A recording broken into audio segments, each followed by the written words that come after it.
독일은 제1차 세계대전에서 약한 정부, 붕괴된 경제, 그리고 적개심을 품은 주민들을 안고 나왔습니다.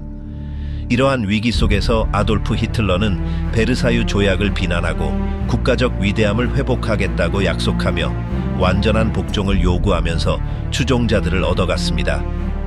그의 리더십 아래 나치당은 권력을 공고히 하고 경쟁자들을 제거했으며 SS, 게슈타포, 그리고 지속적인 선전의 도움을 받아 권위주의적 정권을 수립했습니다. 다른 정당들은 금지되었고 반대자들은 공격받았으며 인종 우월주의에 기반한 이데올로기가 조장되었습니다. 1939년부터 그들은 폴란드를 침공하여 유럽 전역으로 확산된 갈등을 촉발했습니다. 핵심적인 결정들은 히틀러를 통해 이루어졌지만 정권의 운영은 군대, 수용소, 부처, 그리고 국제 동맹을 통제하는 인물들에 달려 있었습니다. 그들 각자는 탄압, 절멸, 그리고 영토 확장에서 정확한 역할을 맡았습니다. 베를린이 함락되었을 때 몇몇은 체포되거나 재판을 받거나 신원이 확인되었지만 다른 이들은 도주에 성공하거나 의심스러운 상황에서 사망하거나 흔적도 없이 사라졌습니다. 제3제국의 가장 강력한 지도자들에게 실제로 무슨 일이 일어났을까요?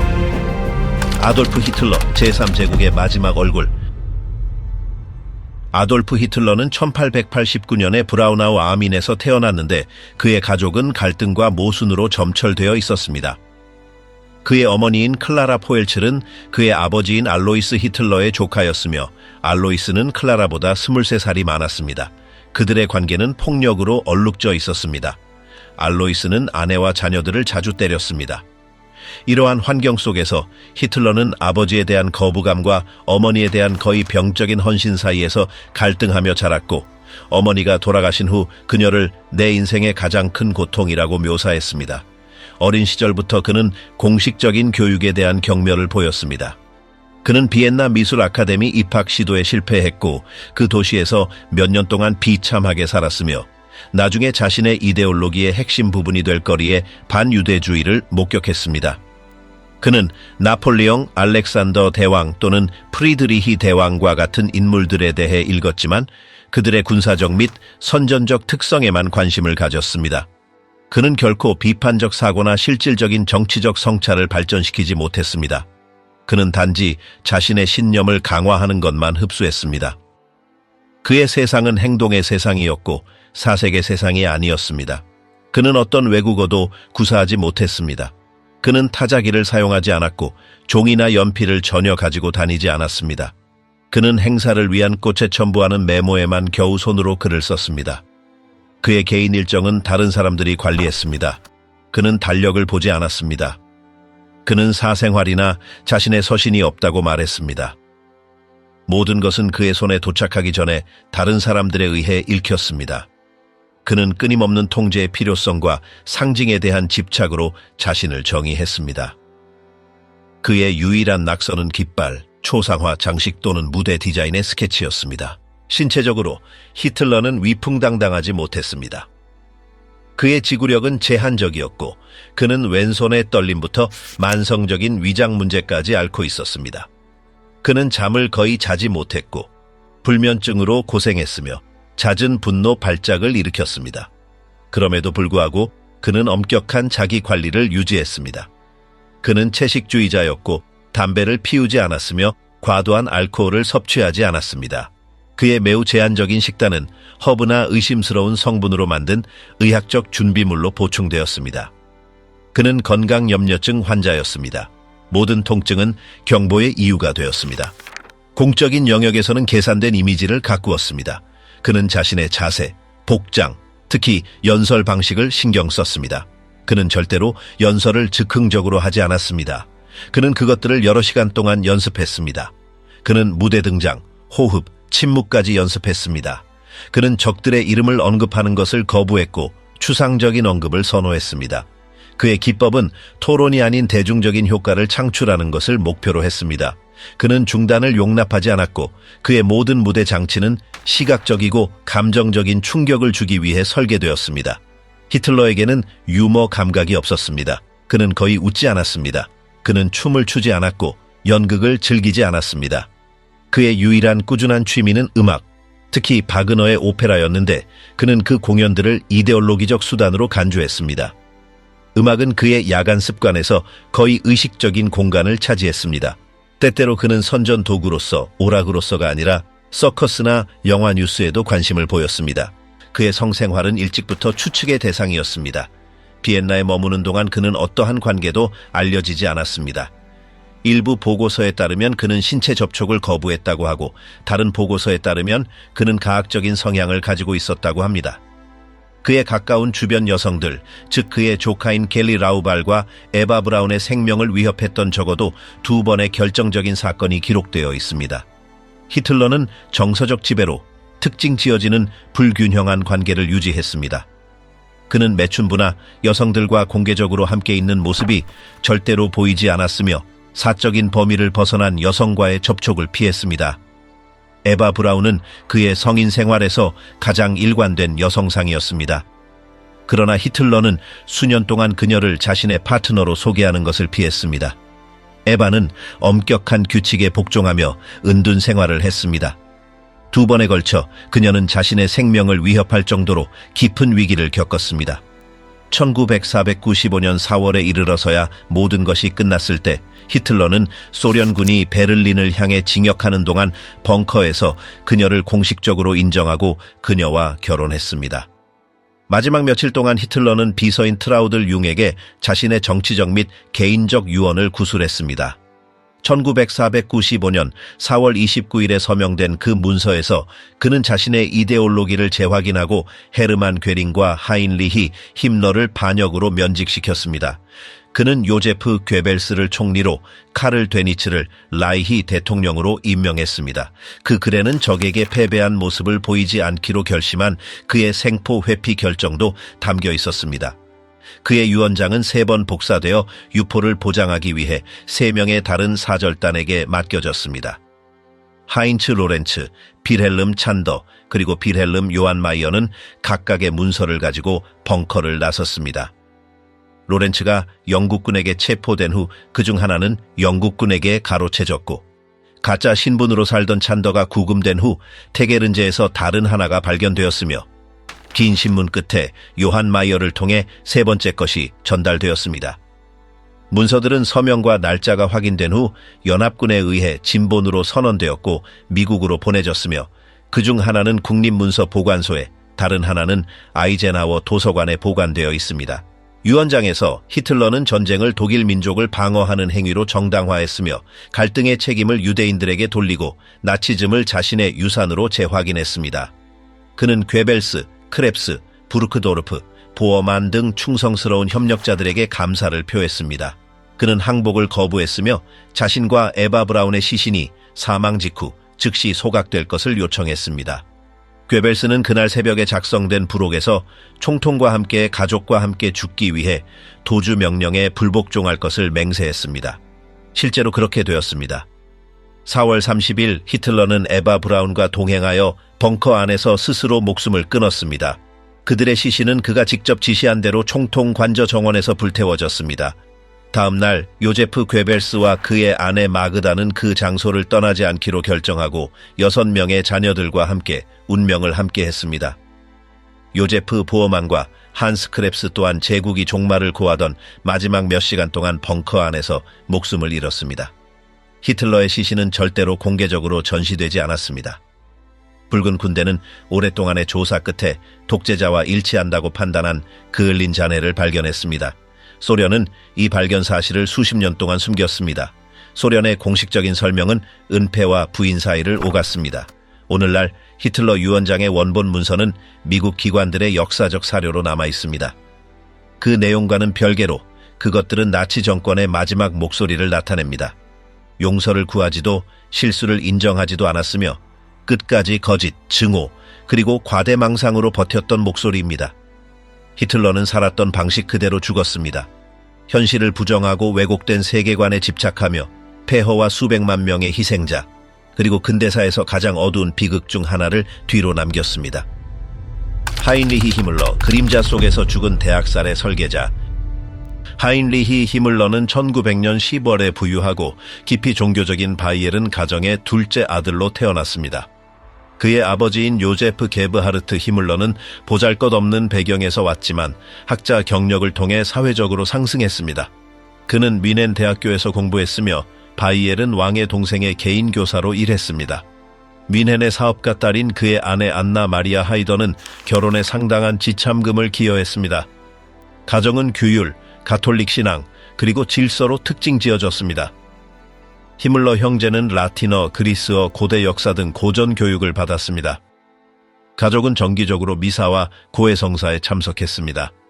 집에서는 우표 수집이나 속기 같은 취미 활동을 했고 상류 중산층 청년들과의 관계를 장려했습니다. 그의 대부, 세례 대부는 왕의 동생의 아들인 바이에른의 하인리히 왕자였습니다. 1906년부터 그는 성당 학교에 다녔고 그곳에서 규율 있고 성실한 학생으로 두각을 나타냈습니다. 그의 휴가는 평온한 환경 속 바이에른 알프스에서 보냈습니다.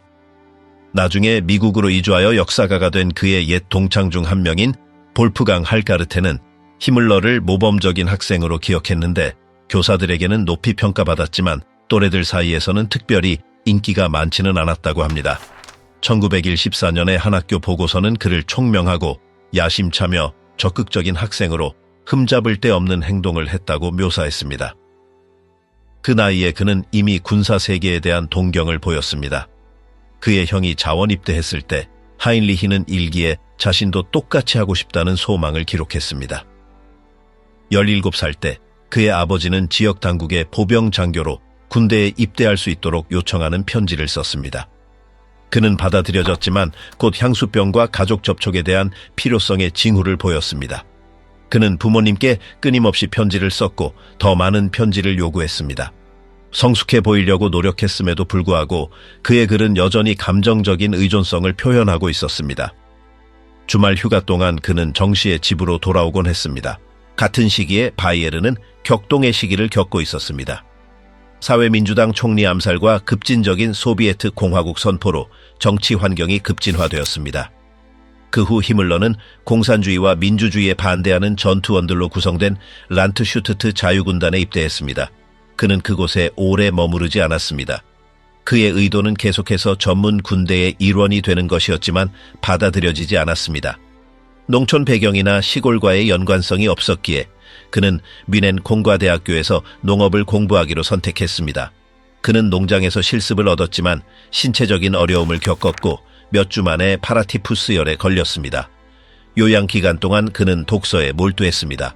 그는 쥘 베른의 소설, 괴테의 역사서, 토마스만의 작품, 그리고 켈트시에 의지했습니다. 이 시기에는 극단주의적인 성향을 보이지 않았습니다. 이후 그는 프리메이슨이 유대주의의 영향을 받고 있다고 비난하는 책을 포함하여 정치 서적에 접근했습니다. 그는 일기에 누구를 먼저 싸워야 하는지 설명하는 텍스트를 찾았다고 썼지만 그것이 프리메이슨을 말하는 것인지 유대인을 말하는 것인지는 분명히 하지 않았습니다. 건강을 회복하자 그는 대학으로 돌아가 형과 방을 같이 썼습니다. 그는 콘서트, 극장, 스케이트, 박물관, 무도회에 참석하는 등 사교 및 문화 활동에 적극적으로 참여했습니다. 그가 아플 때면 친구들이 찾아와 음식을 가져다 주었습니다. 그는 의례적인 결투로 알려진 학생회 아폴로에 가입했습니다. 그는 자신의 종교적 실천을 유지했고 미사에 가고 고해성사를 하고 성찬을 받았습니다. 한 크리스마스 행사가 끝난 후 그는 일기에 교회의 의식이 신자들에게 깊은 영향을 미치며 신이 아기 예수를 통해 현현한다고 썼습니다. 1923년부터 그의 삶은 태동하는 민족사회주의 운동을 중심으로 돌아가기 시작했습니다. 뮌헨에 실패한 쿠데타에 직접 참여하지는 않았지만 그는 당원들과 접촉했습니다. 1925년 25살에 그는 공식적으로 NSDAP에 가입했고 곧이어 SS에 입대했습니다. 처음에는 SS가 단지 SA에 종속된 하위 부서였고 상징적이고 의례적인 기능을 가졌습니다. 그러나 히물러는 그 안에서 미래의 도구를 보았습니다. 1929년 그는 아돌프 히틀러에 의해 SS의 수장으로 임명되었습니다. 당시 그 조직의 규모는 겨우 280명에 불과했습니다. 그의 지휘 아래 SS는 기하급수적으로 성장했습니다. 그는 엄격한 모집 기준을 도입하고 아리아 혈통 증명을 요구했으며 그 조직을 당 내부의 자치적인 구조로 만들었습니다. SA는 무질서한 거리의 세력으로 간주되는 동안 SS는 규율, 엘리트주의, 절대적인 충성심의 이미지를 투사했습니다.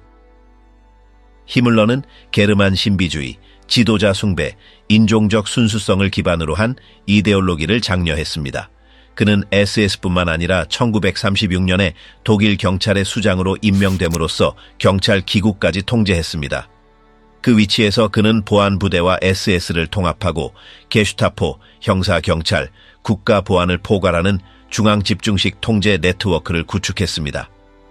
갈등이 터지면서 히물러는 권력의 정점으로부터의 간섭 없이 점령지에서 자신의 권한을 확대하며 억압구조에 대한 통제를 강화했습니다. 다른 고위 지휘관들이 군사 또는 외교 전선을 다루는 동안 그는 자신의 지시에 직접적으로 응답하는 감시 및 절멸 네트워크를 통합했습니다. 경찰, 행정, 군사기관을 엮어내는 그의 능력은 그에게 자치적인 기계장치를 구축하도록 허용했는데 여기서 각 연결고리는 완전한 통제의 논리에 종속되었습니다. 1944년에 그는 제3제국의 내무부 장관직을 맡았고 이는 그에게 더욱 많은 행정 권한을 주었습니다. 그럼에도 불구하고 그의 정치적 야망은 히틀러의 측근 내에서 저항에 부딪혔습니다. 총통에 대한 7월 20일 암살 시도 이후 그는 공모자들에 대한 잔혹한 탄압을 명령했습니다. 그러나 전쟁 말기에 히물러는 개인적인 탈출구를 찾기 시작했습니다. 히틀러의 동의 없이 그는 서방연합국과의 부분적인 평화를 협상하기 위해 스웨덴 대표들과 비밀 접촉을 유지했습니다. 이 배신을 알게 된 히틀러는 그를 모든 직위에서 해임하고 체포를 명령했습니다. 그는 그를 불충실함으로 비난하고 그의 직무를 다른 사람으로 대체했습니다. 갈등의 마지막 날에 히물러는 숨으려고 했습니다. 그는 하인리히 히칭거라는 이름의 위조된 서류를 사용하여 변장한 채 여행했습니다. 1945년 5월 21일 그는 브레머헤르데 근처에서 영국 순찰대에 의해 붙잡혔습니다. 그는 르네부르크의 신문센터로 이송되었습니다. 사전 신체 검사 도중 그는 자신의 삶을 즉시 끝내는 극단적인 결정을 내렸습니다. 그의 시신은 비밀리에 밝혀지지 않은 장소에 묻혔습니다. 오늘날까지 그의 무덤은 결코 발견되지 않았습니다. 어떤 의식, 기념비 또는 비문도 그의 행방을 표시하지 않습니다. 다른 나치 고위층과는 달리 히물러는 재판에 직면하지 않았습니다. 그의 갑작스러운 죽음은 그가 절멸 시스템에서의 자신의 역할에 대해 공개적인 설명을 하는 것을 막았습니다. 그는 또한 유언장이나 고백도 남기지 않았습니다. 그는 자신이 그림자 속에서 지휘했던 방식과 똑같이 사라지는 것을 선택했습니다. 제3제국의 억압을 중앙 집중화하고 현대사에서 가장 치명적인 죽음의 장치를 통제했던 그 남자는 어떤 증인으로부터도 멀리 떨어진 채 가짜 신분으로 야전 침대 위에서 생을 마감했습니다. 오늘날 그의 유산은 그가 구축하는데 일조한 시스템의 기록 보관소, 수용소, 법률 문서 및 폐허 속에서 기억됩니다. 하인리히 히물러는 광신뿐만 아니라 범죄의 체계화를 대표했습니다.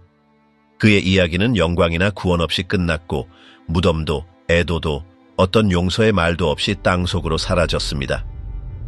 라인하르트 하이드리히, 몰락한 공포의 설계자, 폭탄에 의해 쓰러지다. 라인하르트 트리스탄 오이겐 하이드리히는 1904년 3월 7일에 할레에서 음악 교육을 받은 가정에서 태어났습니다. 그의 아버지는 음악원을 운영했고 어머니는 가톨릭과 연관이 있었습니다.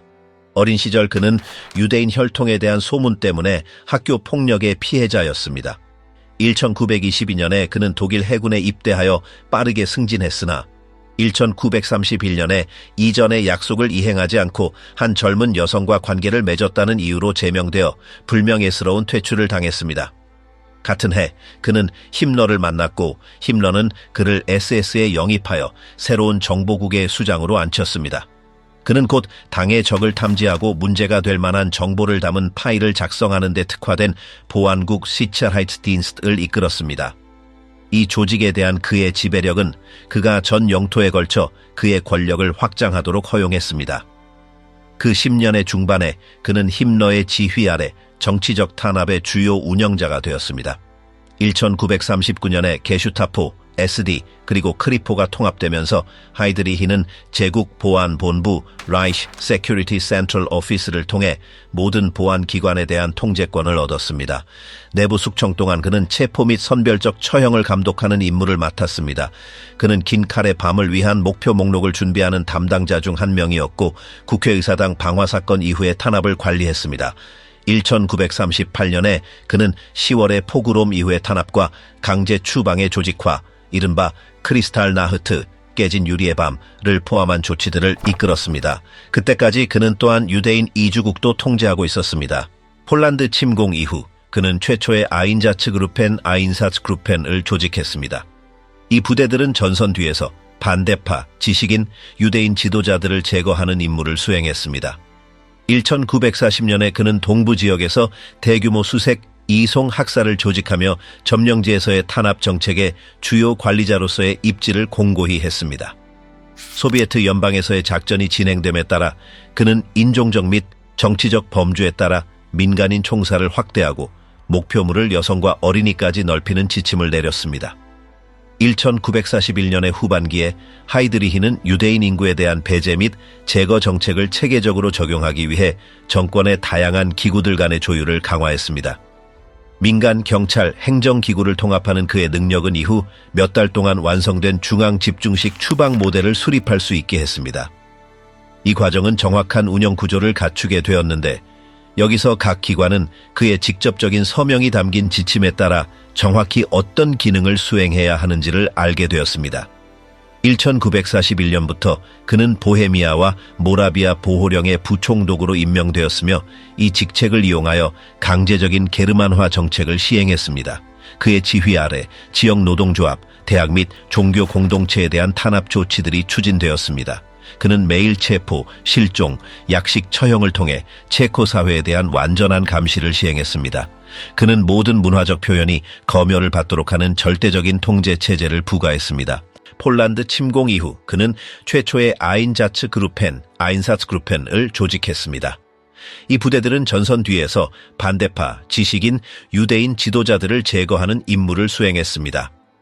1940년에 그는 동부 지역에서 대규모 수색, 이송, 학살을 조직하며 점령지에서의 탄압 정책의 주요 관리자로서의 입지를 공고히 했습니다.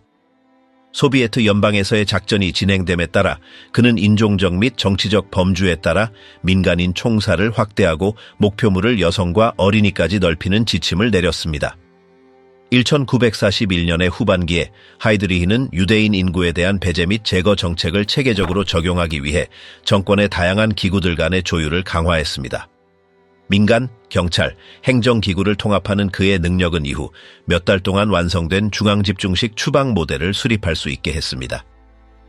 이 과정은 정확한 운영 구조를 갖추게 되었는데 여기서 각 기관은 그의 직접적인 서명이 담긴 지침에 따라 정확히 어떤 기능을 수행해야 하는지를 알게 되었습니다. 1941년부터 그는 보헤미아와 모라비아 보호령의 부총독으로 임명되었으며 이 직책을 이용하여 강제적인 게르만화 정책을 시행했습니다. 그의 지휘 아래 지역 노동조합, 대학 및 종교 공동체에 대한 탄압 조치들이 추진되었습니다. 그는 매일 체포, 실종, 약식 처형을 통해 체코 사회에 대한 완전한 감시를 시행했습니다. 그는 모든 문화적 표현이 검열을 받도록 하는 절대적인 통제 체제를 부과했습니다. 그는 저명한 군사 인물들을 위해 지정된 인발리덴 프리드호프, 인발리덴 프리드호프 묘지에 안장되었습니다. 그의 원래 무덤은 수십 년 동안 눈에 띄는 표식 없이 방치되었습니다. 전쟁이 끝난 후 그 장소는 약탈당했고 여러 묘비들이 제거되었습니다. 후속 보고서들은 그의 유해가 공식적으로 발굴되지 않았음을 확인했습니다. 소비에트 점령 기간 동안 그 장소는 군사 통제에 놓였고 이후 몇 년 동안 기념물을 보존하지 않은 채 흙으로 덮였습니다. 현재 묘지 기록에는 눈에 띄는 표식 없이 등재되어 있지만 당시 문서들은 정확한 위치가 고위 사령관들을 위해 예약된 구역 내에 있음을 알려줍니다. 그의 사망 후 그가 서명한 명령이 담긴 파일들은 베를린으로 이전되었고 나중에 연합군에 의해 압수되었습니다. 공식 문서 메모 회의록에는 추방 및 절멸의 기술적 설계에 대한 그의 직접적인 참여가 나타나 있었습니다. 하이드리히가 서명한 기록들은 후속 사법 절차에서 지휘 계통을 입증하는 데 사용되었습니다. 그 보고서들에서 그의 이름은 전체 인구의 운명에 관한 핵심 결정과 연관되어 나타났으며 시간표, 경로 및 할당량을 포함하는 행정적 세부 사항의 수준까지 포함되었습니다. 그가 구성했던 조직 체계는 밀러와 아이히만과 같은 인물들에 의해 계속 운영되었는데 그들은 그의 지침에 따라 일해왔습니다. 관료 기계는 이미 그의 부재에도 불구하고 활동할 준비가 되어 있었습니다. 그의 사라짐에도 불구하고 그가 작성해둔 칙령과 규약은 계속해서 집행되었습니다. 그의 유산은 여러 점령 국가에서 동일한 조치를 계속 적용한 운영 계획 및 계층 구조의 형태로 유지되었습니다. 정권의 내부 평가에서 그는 자신의 명령에 있어 세심하고 과묵하며 극도로 정확하다고 묘사되었습니다. 그는 해석의 여지를 남기지 않았으며 그의 지시는 감정 없이 기술적인 어조로 작성되었습니다. 그가 주재하는 회의는 간결함과 명확성으로 특징지어졌습니다. 그는 주간 보고서를 요구했고 추방 이행을 담당하는 지역 지도자들과 지속적으로 연락을 취했습니다.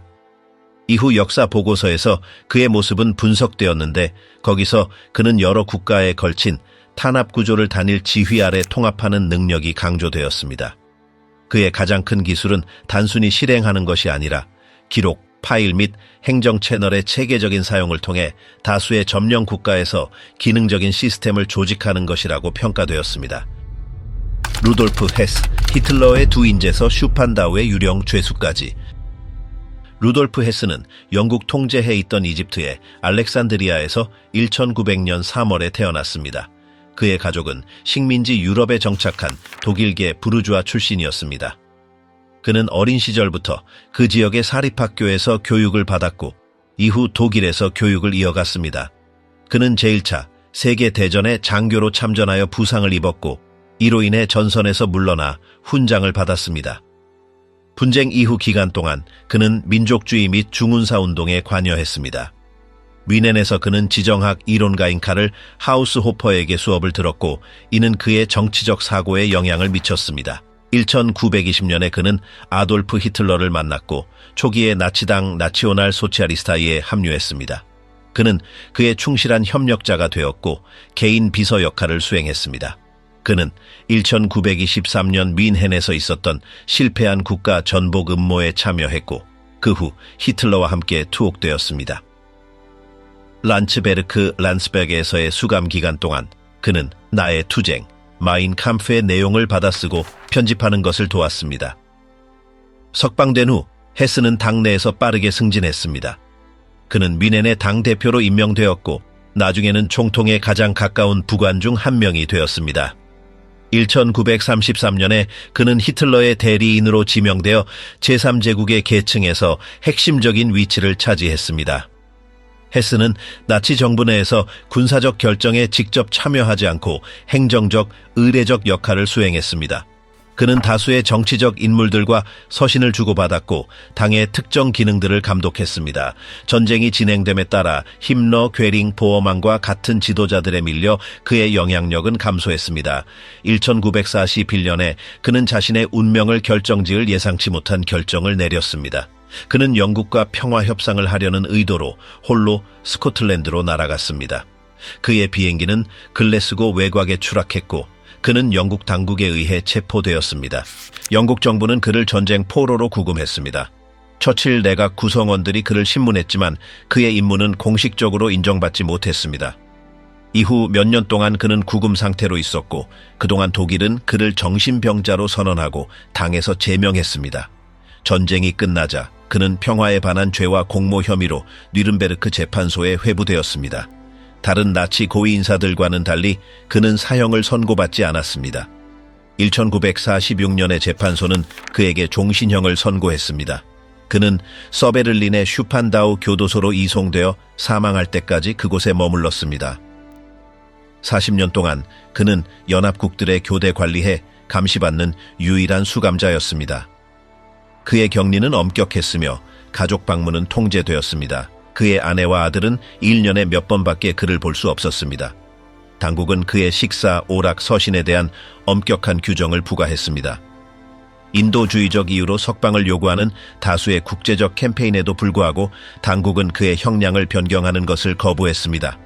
1987년에 루돌프 헤스는 93세의 나이로 교도소 정원에서 생명 없이 발견되었습니다. 공식 조사는 그의 사망이 제3자의 개입 없이 그 자신에 의해 이루어진 행동의 결과라고 결론 내렸습니다. 부검과 법의학 분석은 질식사라는 사망 원인을 확인했습니다. 그의 시신은 가족에게 인도되어 가족 묘지가 있는 부룬지델, 운시에델로 이송되었습니다. 그러나 시간이 지남에 따라 그 장소는 너나치 집단들의 순례지가 되었습니다. 2011년에 독일 당국은 이념적 이용을 막기 위해 그의 유해를 발굴하기로 결정했습니다. 이 조치로 나치 정권의 마지막 살아있는 상징 중 한 명의 물리적인 생애 주기가 막을 내렸습니다. 무덤은 묘지에서 사라졌고 어떠한 묘비나 기념물도 세워지지 않았습니다. 이로써 히틀러의 오른팔에서부터 눈에 띄는 묘지조차 없는 고독한 죄수로 지낸 한 남자의 역사는 끝이 났습니다. 그의 최종적인 소멸은 그가 오랫동안 갇혀있던 동안 그랬던 것처럼 조용했습니다. 요제프 맹겔레, 아우슈비츠의 유령의사. 요제프 맹겔레는 1911년 3월 16일에 바이에른 지방의 귄츠부르크에서 태어났습니다. 그는 농업기계 공장 소유주로 가족에게 부유한 지위를 보장해준 카를 맹겔레의 장남이었습니다. 그는 젊은 시절부터 의학과 인류학에 관심을 보였습니다. 그는 독일의 여러 대학에서 두 학문을 모두 공부했고 1935년에 뮌헨 대학교에서 인류학 박사 학위를 받았습니다. 이듬해에는 의학국가 시험을 완료했습니다. 1937년에 그는 프랑크푸르트의 유전생물학 및 인종위생연구소에서 쌍둥이 연구로 저명한 연구원인 오트마 폰 페르슈어, 오티마르 본 페슈엘의 지도해 일하기 시작했습니다. 그곳에서 그는 1938년에 두 번째 박사 학위를 마쳤습니다. 대학 시절 그는 정권의 인종사상을 받아들였습니다. 그는 정권 집권 이전에 나치당에서 적극적으로 활동하지는 않았지만 1931년에 나중에 SA 돌격대에 흡수된 민족주의 중운사 조직인 슈탈헬름 스탈헬m에 가입했습니다. 그 통합 후 그의 당원 자격은 당의 구조로 넘어갔지만 1934년에 활동을 중단했습니다. 1938년에 그는 공식적으로 나치당과 SS에 입대했습니다. 그때부터 그는 독일 민족의 추정되는 순수성을 보존하려는 정권의 목표에 자신의 과학적 작업을 연관시켰습니다. 페르슈어와의 작업에서 그는 뉘른베르크 법에 따라 누가 독일인으로 간주될 수 있는지를 결정하는 인종평가와 강제 불임수술 또는 결혼 금지를 결정하는 의학적 진단에 협력했습니다. 1940년에 그는 독일군에 소집되었고 얼마 지나지 않아 무장 SS 더블와픈 SS 복무를 위한 의사로 지원했습니다. 초기에는 인종 및 재정착 본부에서 근무하며 사람들이 독일 출신임을 정당하게 주장하는지 여부를 결정하는 데 사용되는 기준을 검토했습니다. 같은 해의 말에 그는 SS 바이킹 4단 위킹 디비전의 공병대 의무장교로 배치되었습니다. 그는 소비에트 연방 침공 작전에 참여했고 동부 전선의 폭력을 직접 목격했습니다. 그의 임무 수행으로 그는 2급 및 1급 철십자장을 포함한 훈장과 SS 의무 대위로 승진하는 연계를 얻었습니다. 1943년 1월에 그는 독일로 돌아왔습니다.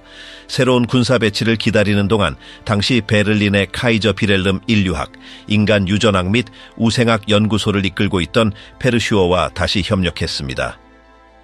그해 5월 30일에 SS는 그를 아우슈비츠, 아우슈비츠 복합단지로 보냈고 그곳에서 그는 비르케나우의 의사 직무를 맡았습니다. 그가 이 근무지를 개인적으로 요청했다는 징후들이 있습니다. 수용소에서 그는 로마니 집시 인구를 위한 구역의 수감자들을 담당했으며 나중에 아우슈비츠 비르케나우의 수석 의사로 임명되었습니다. 1944년 10월에 그는 같은 수용소의 병원 구역으로 이동했습니다. 그의 임무에는 이른바 선별 과정이 포함되었습니다. 추방자들을 태운 기차가 도착할 때마다 그는 누가 강제 노동에 적합하고 누가 가스실에서 처형될 것인지를 결정해야 했습니다. 수용소 의사들은 또한 일할 수 없거나 병든 사람들을 제거하기 위해 막사에서 정기적인 검사를 수행했습니다. 맹겔레는 이 임무들에 적극적으로 참여했으며 이는 그를 수감자들에게 두려움의 대상이 되는 인물로 만들었습니다.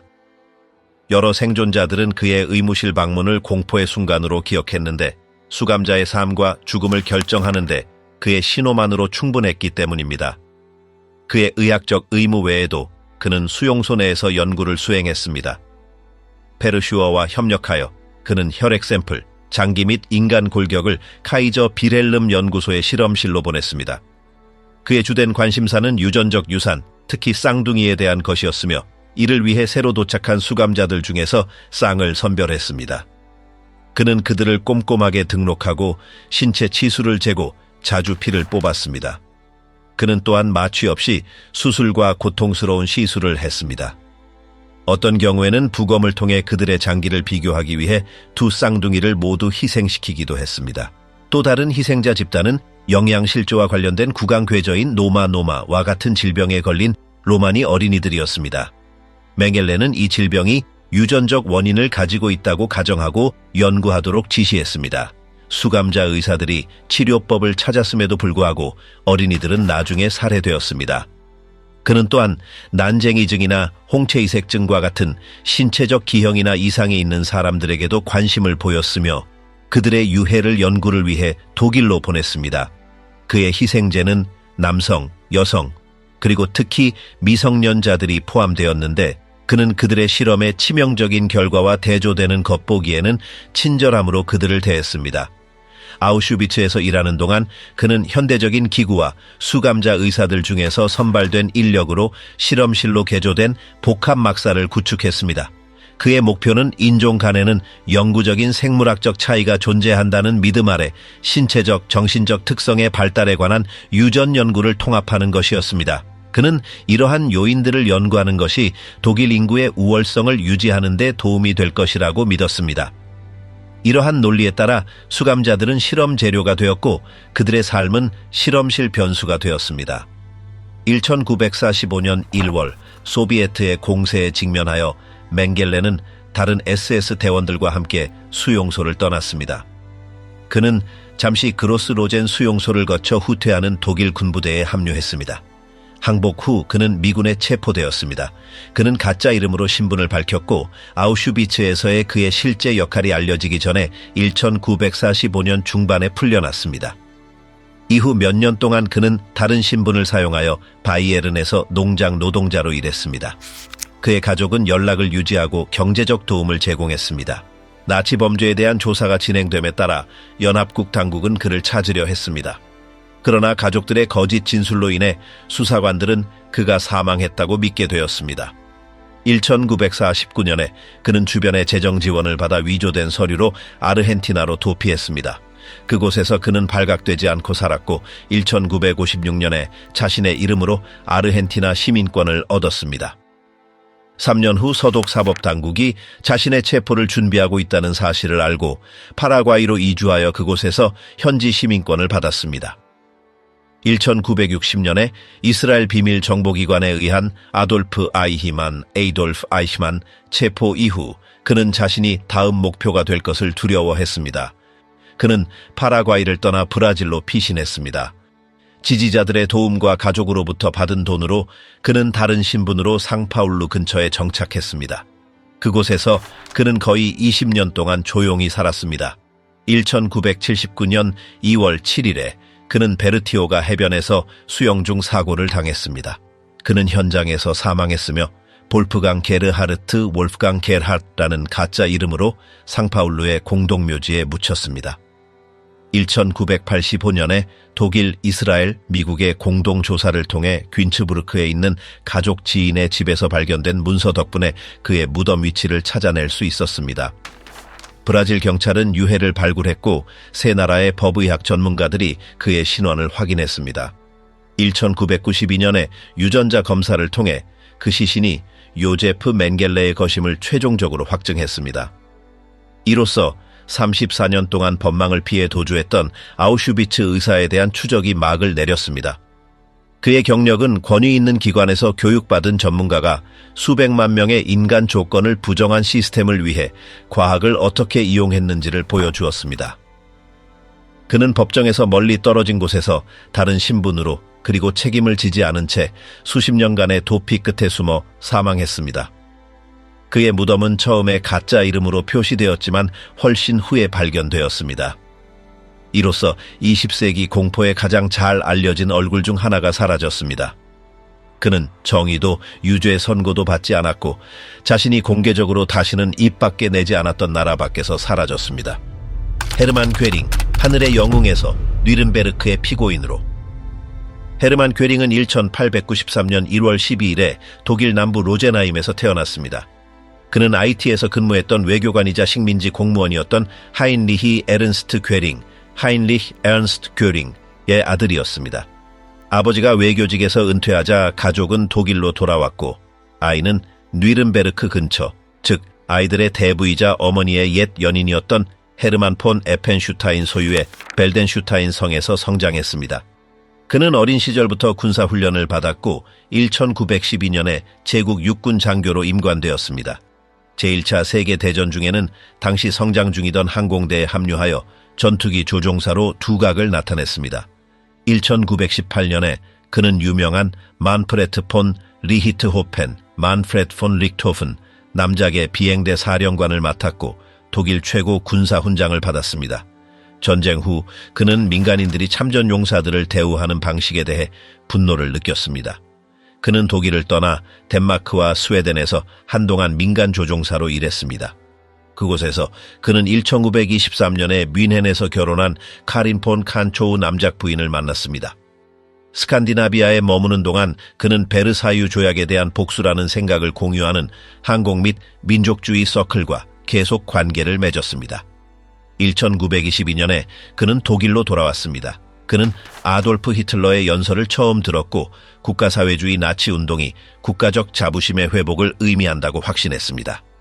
그는 나치당에 가입했고 돌격대 SA, 스톰트룹스의 수장으로 임명되었습니다.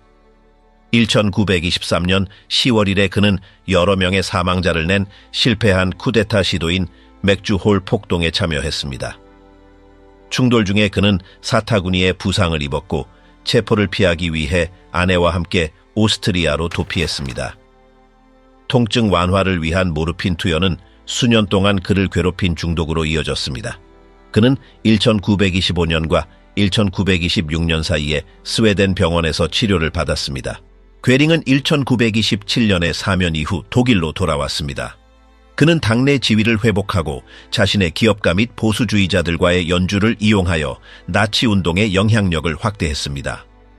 1928년에 그는 국회의원 라이크스타그 데퓨티로 선출되었고 1932년에 나치당이 의석 다수를 얻었을 때 그는 의회의 의장이 되었습니다.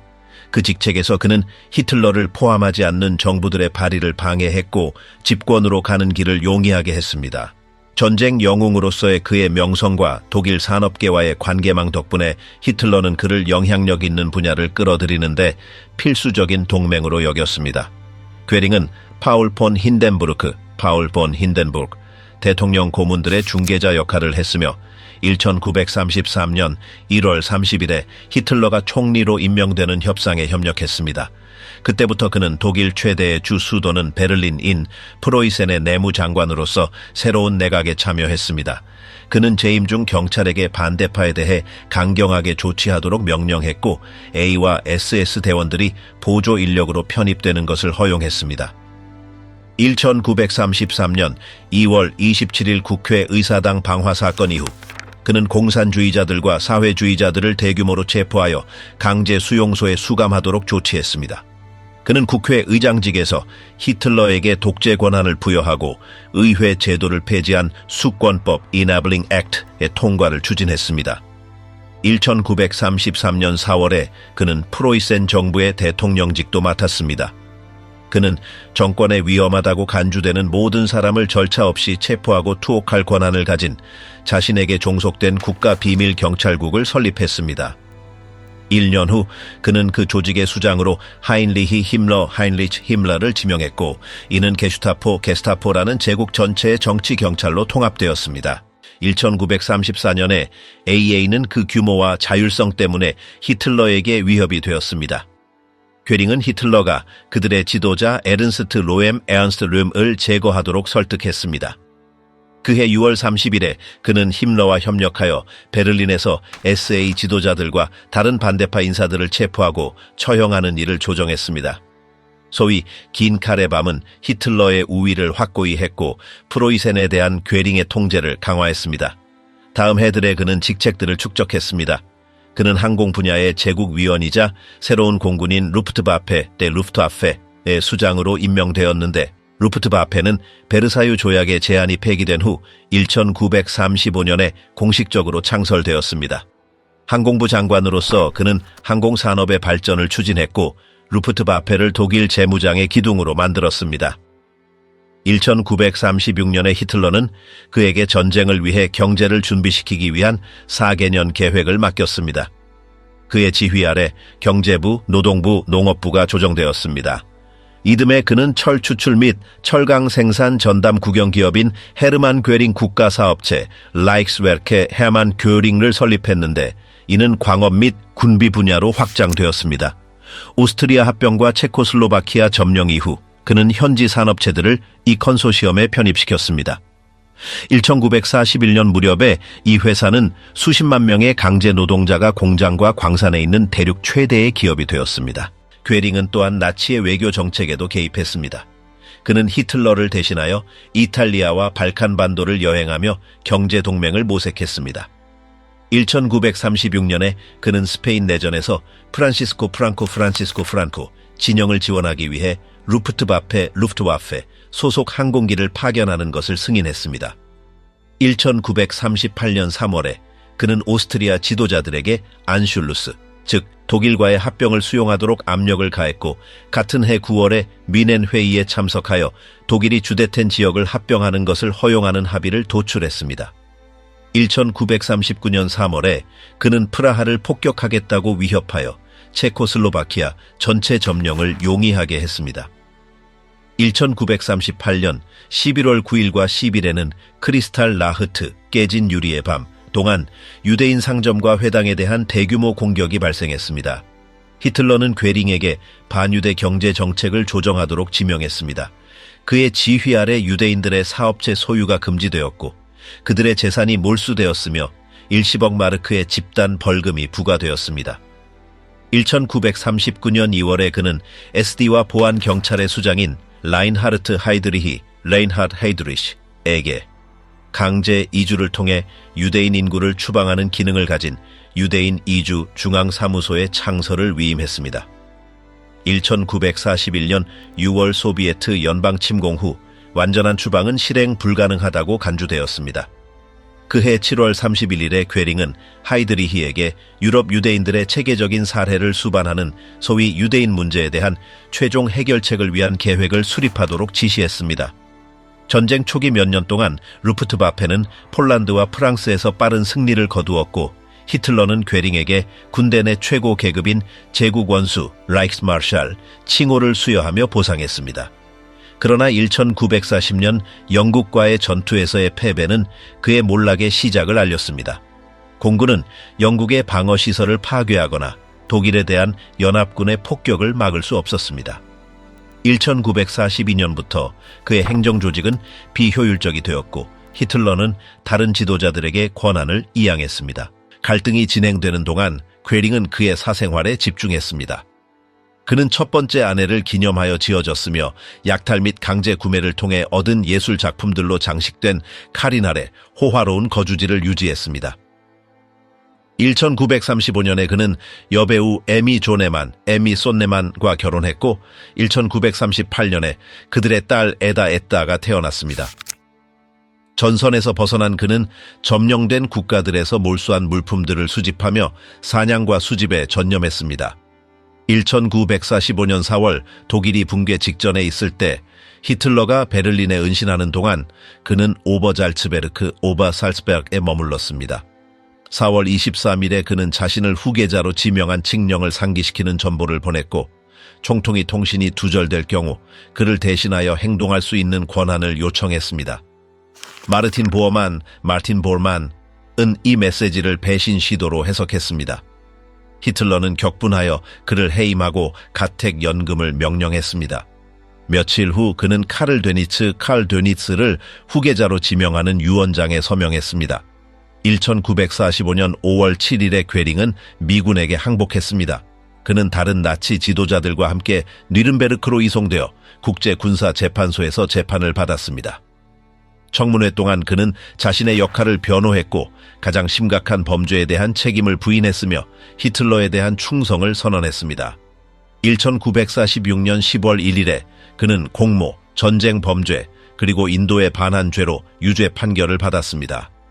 재판소는 그에게 교수형을 선고했습니다. 처형은 10월 50일로 예정되었지만 전날 밤 괴링은 감방에서 생명 없이 발견되었습니다. 조사는 그가 소지품 사이에 숨겨둔 수단을 사용하여 의도적으로 자신의 죽음을 초래했다고 결론 내렸습니다. 그의 나이는 53세였습니다. 그의 시신은 다른 유죄 판결을 받은 고위 관리들의 시신과 함께 뮌헨의 오스트프리드호프 공동묘지 화장터에서 화장되었습니다. 요아힘 폰 리벤트로프, 금지된 협정의 총리. 울리히 프리드리히 비렐름 요아힘 폰 리벤트로프 울리히 프리드리히 윌헬մ 조아킴 폰 리벤트롭는 1893년 4월에 독일 서부 베젤, 위셀레에서 태어났습니다. 그는 젊은 시절부터 직업 생활로 이어진 야심찬 성격을 보여주었습니다. 제1차 세계대전에서는 포병 장교로 복무했으며 나중에는 루프트슈트라이트크래프테, 루프트스트레이트크래프테에서도 복무했습니다. 전쟁 후 그는 캐나다에 정착하여 와인 무역업에 종사했습니다. 이 시기는 그의 영어 구사력을 공고히 했고 국제적 연주를 강화했으며 이는 나중에 새로운 정권에서 승진하는 데 사용되었습니다. 20년대에 독일로 돌아온 후 그는 샴페인 수입 사업에 관여했습니다. 그 엘리트 환경을 통해 그는 독일 상류사회에 영향력 있는 구성원들을 알게 되었고 곧 NSDAP와 가까운 인물들의 관심을 끌었습니다. 그는 1932년에 당에 가입했고 아돌프 히틀러와 직접적인 관계를 맺었는데 히틀러는 그의 세련된 스타일과 외교적 지식에 깊은 인상을 받았습니다. 얼마 지나지 않아 그는 외교 정책 고문이 되었습니다.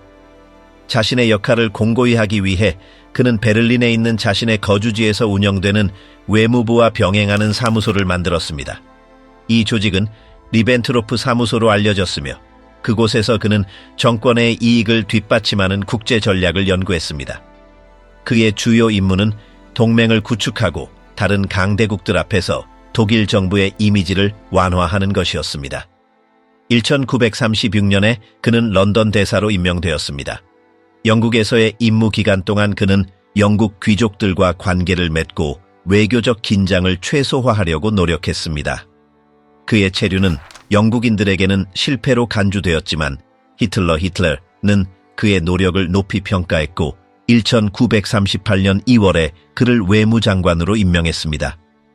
그의 도착은 그때까지 그 직책을 맡고 있던 콘스탄틴 폰 노이라트의 최종적인 교체를 의미했습니다. 그 지위에서 리벤트로프는 오스트리아 병합으로 이어진 협상에 적극적으로 참여했으며 이후 뮌헨 협정에도 참여했습니다. 그는 1939년 8월에 서명된 독소 불가침 조약, 리벤트로프-몰로토프 조약으로 알려짐, 체결의 핵심 인물 중 한 명이었습니다. 이 조약에는 동유럽 영토를 독일과 소비에트 연방 간에 분할하는 비밀 조항이 포함되어 있었습니다. 이 조약은 폴란드 침공과 제2차 세계 대전 발발의 길을 열었습니다. 분쟁 기간 동안 리벤트로프는 제국 외교를 통제했습니다. 그는 여러 정상회담에서 총통을 동행했으며 중립국의 대표단을 파견하고 이탈리아 및 일본과의 조약을 조정했습니다. 그는 또한 대외 선전과 특정 국가들을 연합국으로부터 멀어지게 하려는 시도에도 관여했습니다. 그의 계급에도 불구하고 히틀러의 측근 내 많은 사람들은 그를 무능하고 오만하다고 여겼습니다. 정권의 마지막 해에 그의 영향력은 약화되었습니다. 군사적 패배와 외교 구조의 붕괴로 인해 그의 입지는 밀려나게 되었습니다. 제3제국이 몰락한 후 그는 연합군에게 체포되어 룩셈부르크의 몬도르프 레뱅 구금센터로 다른 체포된 지도자들과 함께 보내졌습니다. 뉘른베르크 재판 동안 리벤트로프는 평화에 반한 죄, 공모, 전쟁 범죄 및 인도에 반한 죄로 기소되었습니다. 검찰은 전쟁을 용이하게 한 조약들을 적극적으로 추진하고 추방 및 점령 정책에서의 역할에 대해 그에게 책임을 물었습니다. 그의 진술에서 그는 총통에 대한 충성을 변호했으며 민간인 절멸에 대한 세부 사항을 알지 못했다고 부인했습니다. 재판소는 그를 모든 혐의에 대해 유죄로 인정했습니다. 판결은 1946년 10월 1일에 선고되었습니다. 그는 같은 해 10월 16일에 뉘른베르크 교도소에서 존 씨 우즈 하사에 의해 교수형으로 집행되었습니다. 그는 몇 분 후 밧줄에 매달린 채 의식을 잃고 사망했습니다. 그의 시신은 처형된 다른 고위 인사들의 시신과 마찬가지로 뮌헨의 화장터에서 화장되었습니다. 마르틴 보어만, 베를린에서 사라진 잃어버린 제국의 숨겨진 얼굴. 마르틴 보어만은 1900년 6월 17일에 할버슈타트에서 태어났습니다. 그의 아버지 터도르 보어만 테오돌 보어만은 역장으로 일했고 그의 어머니 안토니 베르나르디네 맨농, 안토니에 베르나르디네 맨농은 그가 아직 어렸을 때 사망했습니다. 1918년에 그는 제국 육군에 징집되었으나 전선에서 싸우지는 못했습니다. 나중에 그는 자유군단 프레이코르프스이라는 중군사 조직에 가입했고 그곳에서 극우 요원을 프랑스군에게 넘겨주었다는 혐의를 받은 교사 발터 카도 walter 카도의 살해 사건에 연루되었습니다. 이 범죄로 인해 보어만은 라이프치히에서 1년의 징역형을 선고받았습니다. 1924년에 출소한 후 그는 민족주의 출판물들과 협력하기 시작했으며 초기 국가사회주의 운동 구성원들과 관계를 맺었습니다. 1927년에 그는 공식적으로 NSDAP에 합류했으며 얼마 지나지 않아 당의 농업보험국장으로 임명되었습니다. 그 역할에서 그는 발터 다르, 월터 다르의 신임을 얻었고 다르는 그를 권력에 가장 가까운 측근들에게 소개했습니다. 1933년경 히틀러가 이미 총리로 임명되었을 때 보어만은 루돌프 헤스의 비서실장이 되었습니다. 그 직책에서 그는 당의 내부 행정 사무를 조직하고 히틀러에게 접근하는 것을 통제했으며 베르크호프 사유지를 포함한 히틀러의 사유재산 관리에 핵심적인 역할을 맡았습니다. 그의 주변에서 내려지는 모든 결정은 그의 손을 거쳐야 했고 이는 그의 영향력을 점진적으로 증가시켰습니다. 다음 해들 동안 그의 권력은 꾸준히 커졌습니다.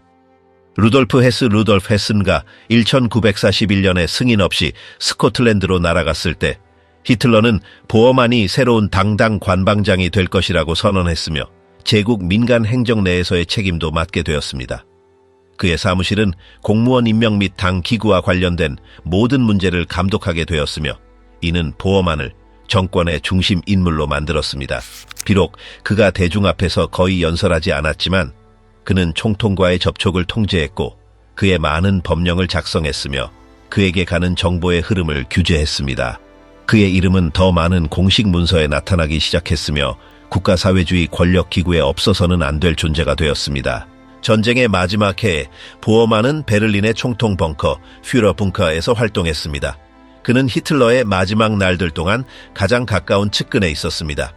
지휘체계 붕괴 후 그는 아르투르 악스만과 루트비히 루드윅 슈툼페거와 동행하여 1945년 5월 1일에 벙커를 탈출하려고 시도했습니다.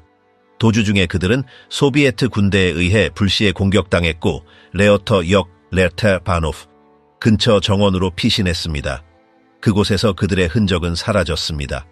오직 악스만만이 돌아와 그의 동료들이 도중에 사망했다고 보고할 수 있었습니다.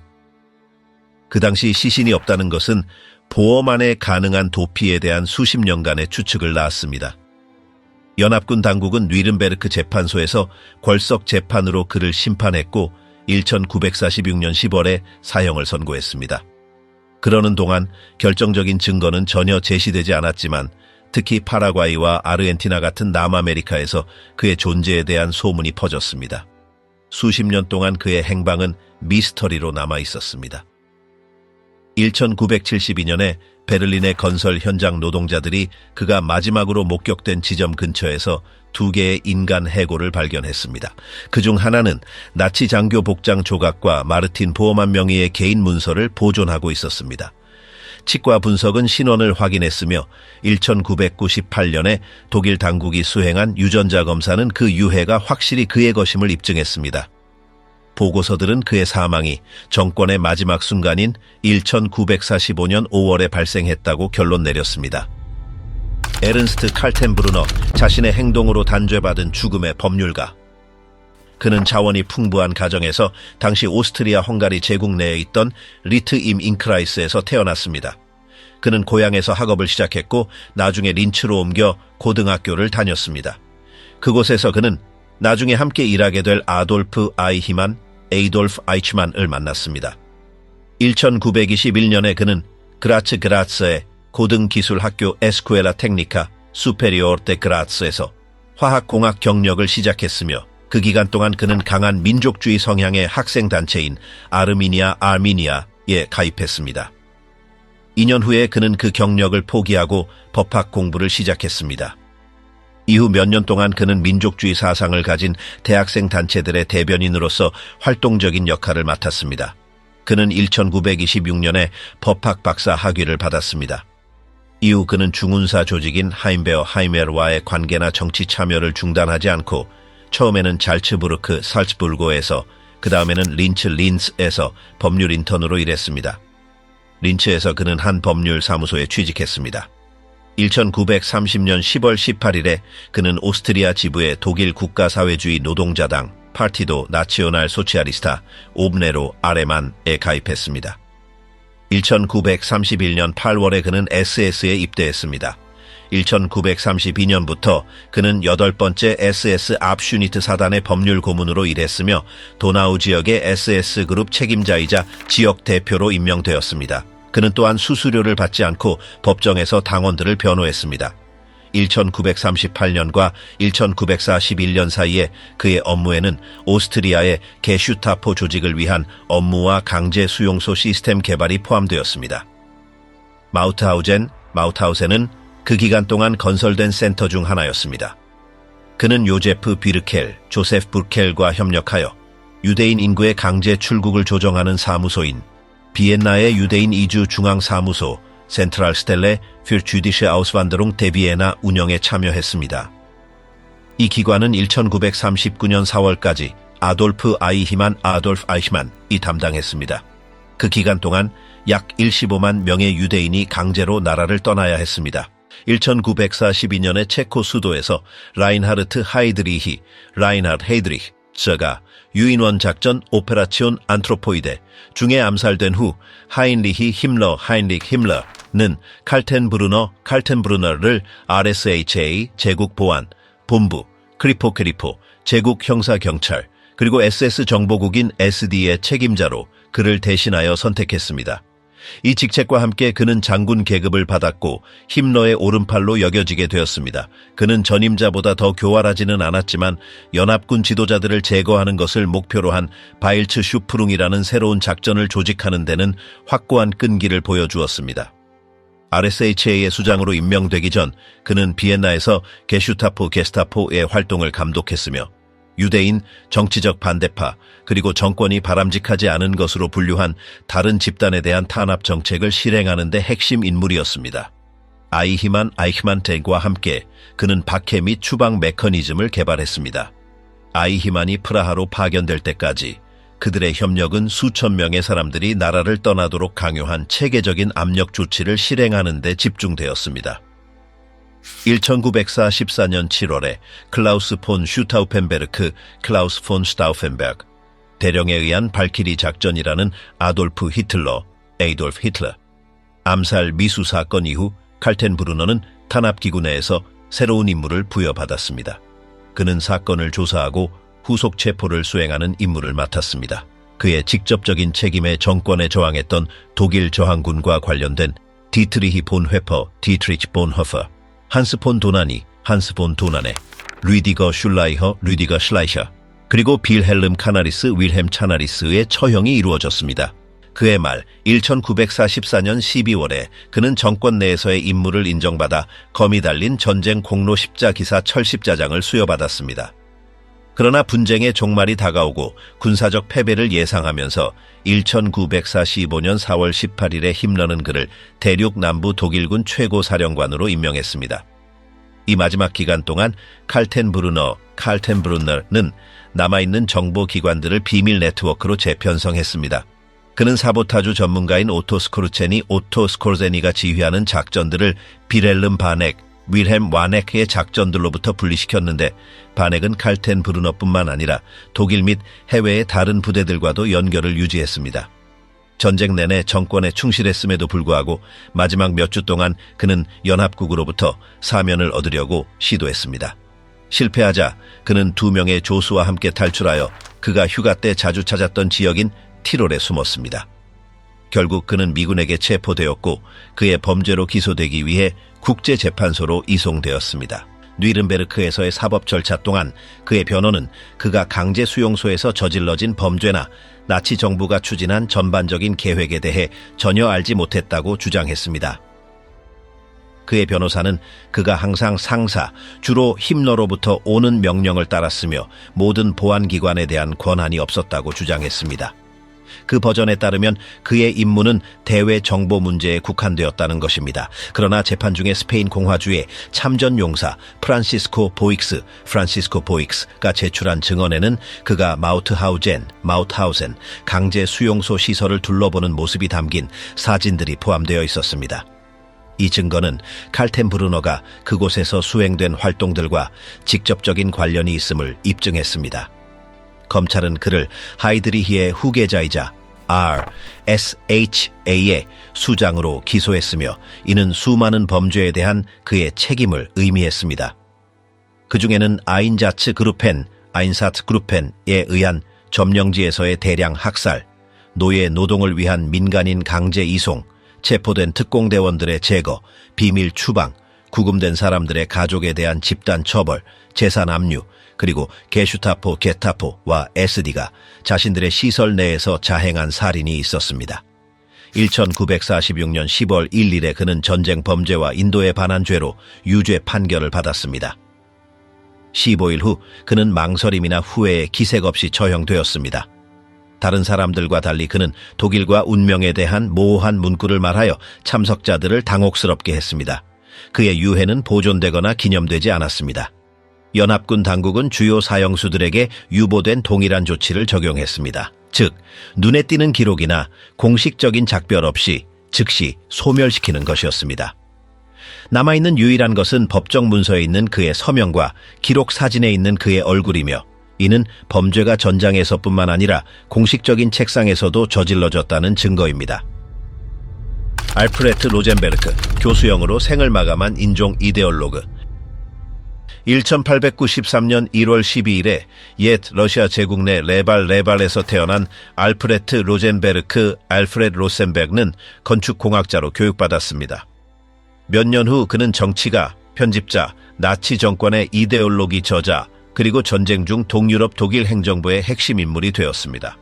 그는 중대한 범죄로 유죄 판결을 받고 국제군사재판소에 의해 재판을 받았으며 1946년 10월에 연합군 사법당국에 의해 처형되었습니다. 독일 발트 출신인 그는 1910년에 리가 공과학교에서 대학 생활을 시작했습니다. 세계대전이 발발하면서 그 기관은 1915년에 모스크바로 이전되었고 그곳에서 그는 1917년에 공학자로서 학업을 마쳤습니다. 어린 시절부터 그는 독일 민족의 순수성을 보존해야 한다는 생각에 대한 지지를 표명했습니다. 그는 볼셰비즘을 거부했고 러시아 혁명 동안 반혁명 세력과 제휴했으며 그들의 패배 후 1918년에 독일로 이주했는데 그의 신념에 상당한 영향을 미친 막스 리히터가 동행했습니다. 뮌헨에 정착한 그는 디트리히 에카르트와 함께 포엘키셔 버바흐터 신문 편집에 참여했습니다. 당시 그의 반유대주의는 체인벌린의 19세기 기반과 같은 독서에 의해 형성되어 깊었으며 그의 반공산주의 또한 가족 망명의 경험으로 인해 뿌리 깊었습니다. 그는 2번 결혼했습니다. 첫 번째 아내인 힐다 리에스만은 에스토니아 출신이었으며 그들의 결혼은 결혼 후 8년 만에 끝났습니다. 1925년에 그는 헤드비히 크라머, 헤드윅 키라머와 재혼하여 두 자녀를 두었습니다. 한 명은 어린 나이에 사망했고 딸 이레네 아이레네는 1930년에 태어났습니다.